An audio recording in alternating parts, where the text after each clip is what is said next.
This is not how naval dominance dissolves. Most people think this is about trade routes. Canada and Norway signing agreements for Arctic shipping coordination and maritime security cooperation. Technical partnerships for icebreaker support and port infrastructure development, the kind of bilateral maritime arrangement that fills shipping industry publications and gets discussed at Arctic Council meetings. But when Canada commits $42 billion to establishing permanent Arctic shipping lanes through Norwegian coordination that completely exclude American naval oversight, that is not routine maritime cooperation. That is the systematic construction of Arctic trade corridors designed to make American naval control over northern shipping irrelevant. For 80 years, Arctic maritime security meant American naval leadership, with Allied participation limited to supporting roles. The United States Coast Guard coordinated Arctic patrols with American strategic planning, and American naval assets providing primary security. Canadian Arctic waters were monitored through American naval intelligence with Canadian cooperation, but American command authority. Arctic shipping routes, polar maritime traffic, and Northern Hemisphere naval coordination all flowed through American command structures that Allies supported but never independently controlled. Trump destroyed that arrangement in 24 months. Not through military confrontation or alliance withdrawal, but by treating Arctic waters like American territorial seas where Allied sovereignty was subordinate to American strategic interests. First, with demands that Allies prioritize American Arctic security over their own territorial waters.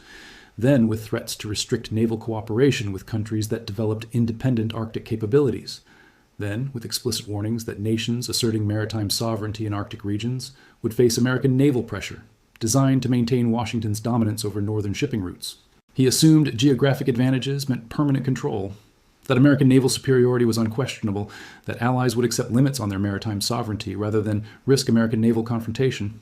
Instead, he gave Canada the strategic justification to do what Arctic geography had always made possible, build Arctic shipping infrastructure that makes American naval control optional rather than mandatory. Mark Carney announced the Canada-Norway Arctic Maritime Alliance in Oslo, February 9, 2026. Not in Washington, where NATO protocols would require American consultation, not through alliance channels where Pentagon could demand coordination oversight. In Norway's capital, standing next to Norwegian Prime Minister Jonas Gahr Store, speaking directly to an audience that included executives from every major Arctic shipping company and representatives from both countries' naval commands. The commitment was unprecedented, 42 billion Canadian dollars over 8 years, matched by 35 billion Norwegian kroner. Combined funding approaching $100 billion, specifically for Arctic port infrastructure, icebreaker fleets, and maritime security systems that would operate independently of American naval coordination while providing comprehensive Arctic shipping capabilities that rival anything the United States maintains in northern waters. This is not theoretical development. This is the construction of parallel Arctic naval infrastructure designed to make American control over northern maritime routes obsolete within a decade. Arctic shipping represents the next fundamental shift in global maritime trade. Traditional shipping routes connect Asia and Europe through the Suez Canal or around the Cape of Good Hope, journeys that take weeks and depend on infrastructure controlled by multiple countries. Arctic routes through Canadian and Norwegian waters cut shipping time in half while providing direct access to resources and markets that traditional routes cannot efficiently serve. Climate change is accelerating Arctic ice melt, extending shipping seasons and making northern routes viable for larger vessels. Current projections indicate that by 2035, Arctic shipping could handle 15% of global maritime trade, worth approximately $4 trillion annually. The country that controls Arctic shipping infrastructure controls the next era of global maritime commerce. Every container ship route, every bulk cargo movement, every energy transport becomes either efficient or expensive, depending on who controls the Arctic ports and icebreaker support that make northern shipping practical. For decades, the United States maintained commanding Arctic naval presence through Alaska-based operations and coordination with minimal Allied infrastructure. American icebreakers provided Arctic access when needed. American naval intelligence monitored Arctic shipping. American maritime law enforcement coordinated Arctic security with Allied support, but American command authority.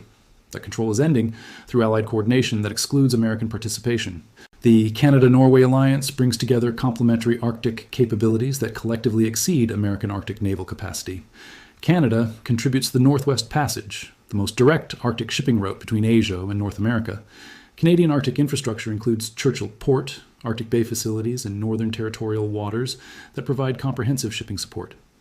Canadian icebreaker expertise through decades of Arctic operations gives practical experience that commercial shipping requires.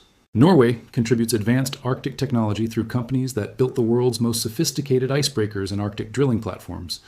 Norwegian maritime engineering provides ship design expertise essential for Arctic commercial operations. Norwegian Arctic research institutions bring decades of experience in polar navigation and Arctic weather systems that safe shipping requires. Combined, Canada and Norway can provide complete Arctic shipping services without depending on American naval protection, American port facilities, or American icebreaker support. Every aspect of Arctic maritime commerce, from route planning to emergency response, can be completed through Canadian-Norwegian cooperation. The strategic implications are transformative. Commercial shipping between Asia and Europe through Canadian and Norwegian Arctic routes bypasses American naval oversight entirely. Maritime cargo that previously required protection from American naval forces now operates under Canadian-Norwegian security coordination. Arctic trade corridors function independently of American strategic priorities, while providing more efficient alternatives to routes that depend on American naval protection. For the first time since global maritime commerce developed, major shipping routes operate beyond American naval influence.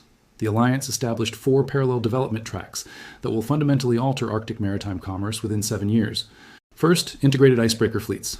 Arctic shipping requires icebreaker support to maintain reliable schedules regardless of ice conditions. Traditional Arctic shipping depended on American or Russian icebreakers that provided support when available but prioritized national interests over commercial reliability.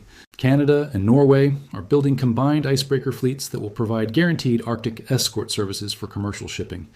These fleets will include heavy icebreakers capable of maintaining year-round Arctic routes, medium icebreakers for seasonal support, and specialized vessels for emergency response and environmental protection. The combined fleet will number 24 vessels by 2032, providing more Arctic icebreaking capacity than any single nation currently maintains.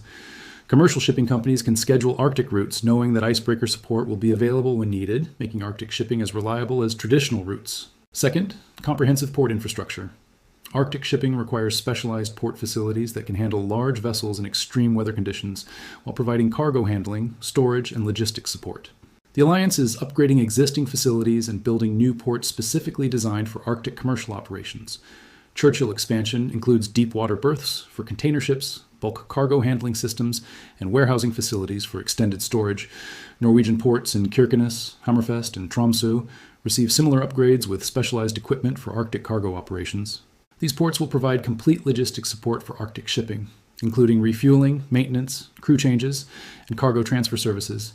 Ships using Arctic routes will have reliable port access throughout their journeys, eliminating the uncertainty that previously made Arctic shipping commercially risky. Third, integrated navigation and safety systems. Arctic navigation requires specialized expertise and equipment to handle ice conditions, extreme weather, and limited rescue capabilities. Canada and Norway are developing combined navigation systems that provide real-time ice mapping, weather forecasting, and route optimization for Arctic shipping. These systems use satellite imagery, underwater sensors, and weather stations to maintain comprehensive awareness of Arctic conditions. The navigation systems include emergency response coordination that can provide rescue services anywhere along Arctic shipping routes. Combined search and rescue capabilities ensure that commercial shipping receives immediate assistance if problems develop, making Arctic routes as safe as traditional shipping lanes.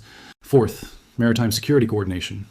Arctic shipping requires protection from both traditional maritime threats and Arctic-specific challenges, including territorial disputes, environmental emergencies, and illegal fishing or mineral extraction. The Alliance provides integrated maritime security that protects commercial shipping while enforcing environmental regulations and territorial sovereignty. Canadian and Norwegian naval forces coordinate patrols that cover all major Arctic shipping routes while maintaining rapid response capabilities for security emergencies. This security coordination operates independently of American Naval Command while providing comprehensive protection for Arctic commerce.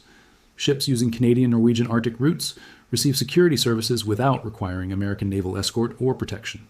The economic implications are staggering. Global shipping costs exceed $800 billion annually, much of that representing longer routes and delays that Arctic shipping eliminates.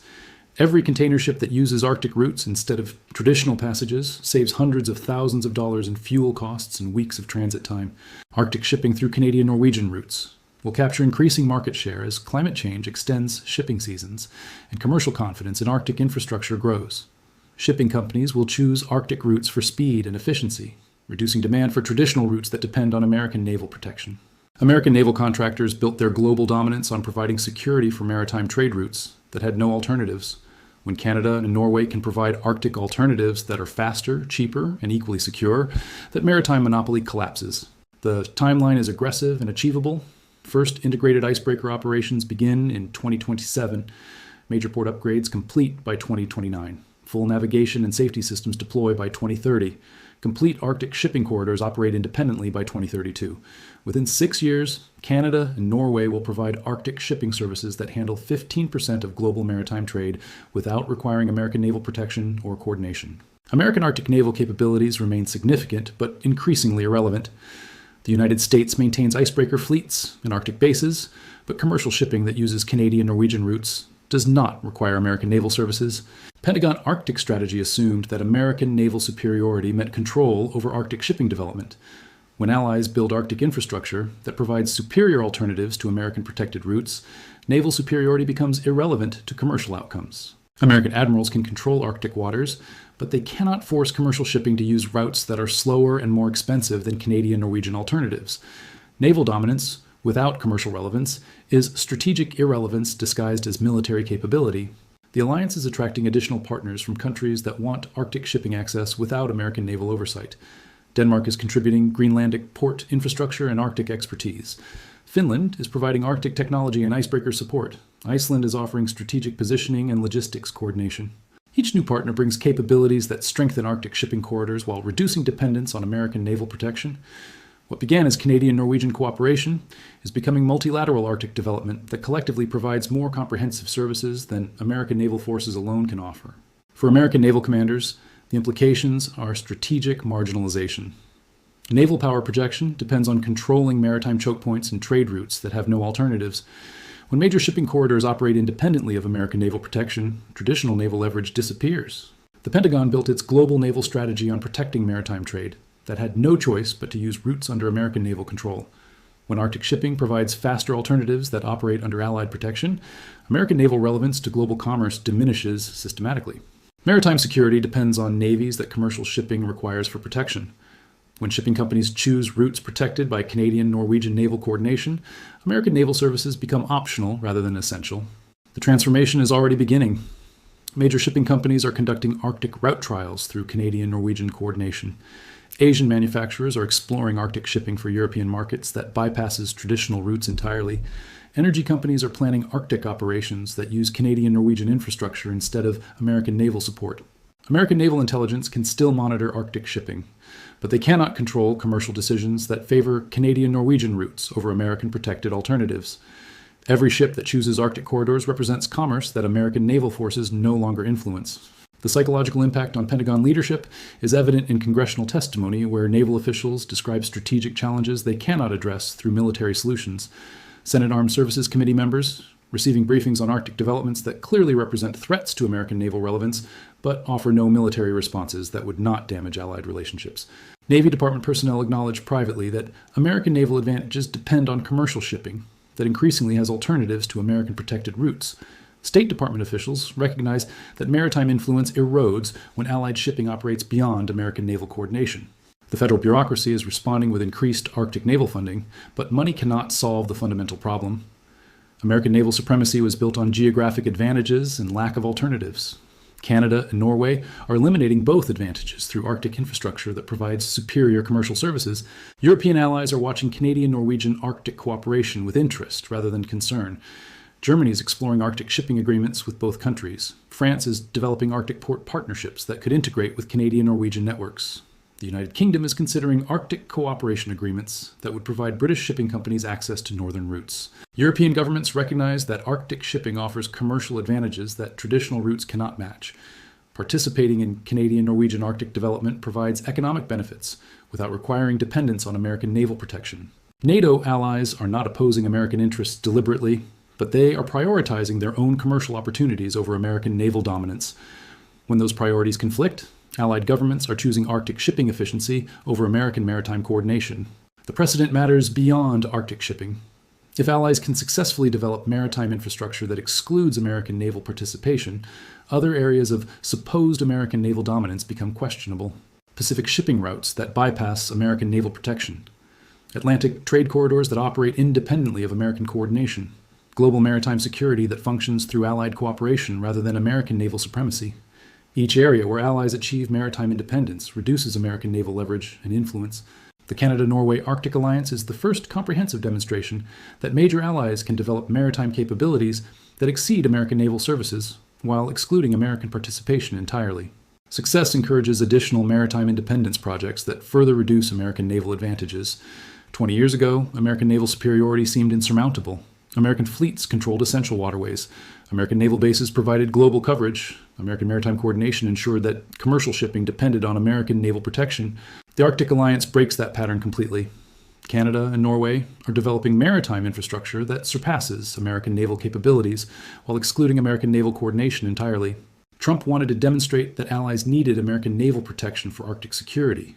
Instead, he motivated allies to develop Arctic maritime capabilities that make American naval protection optional rather than essential. By the time Pentagon acknowledges the shift, Canadian-Norwegian Arctic shipping will already handle significant portions of global maritime trade. Arctic commercial corridors will already operate beyond American naval oversight. Allied maritime cooperation will already function independently of American naval coordination. History does not reverse because it is misunderstood. Naval dominance is shifting from American control toward multilateral maritime development that excludes American naval authority. Arctic shipping is restructuring around Canadian-Norwegian infrastructure that operates beyond traditional American naval oversight. Maritime security is distributing among allies who choose commercial cooperation over naval subordination and discover they can achieve more together than under American naval coordination. They can no longer trust to prioritize Allied commercial interests over American strategic control.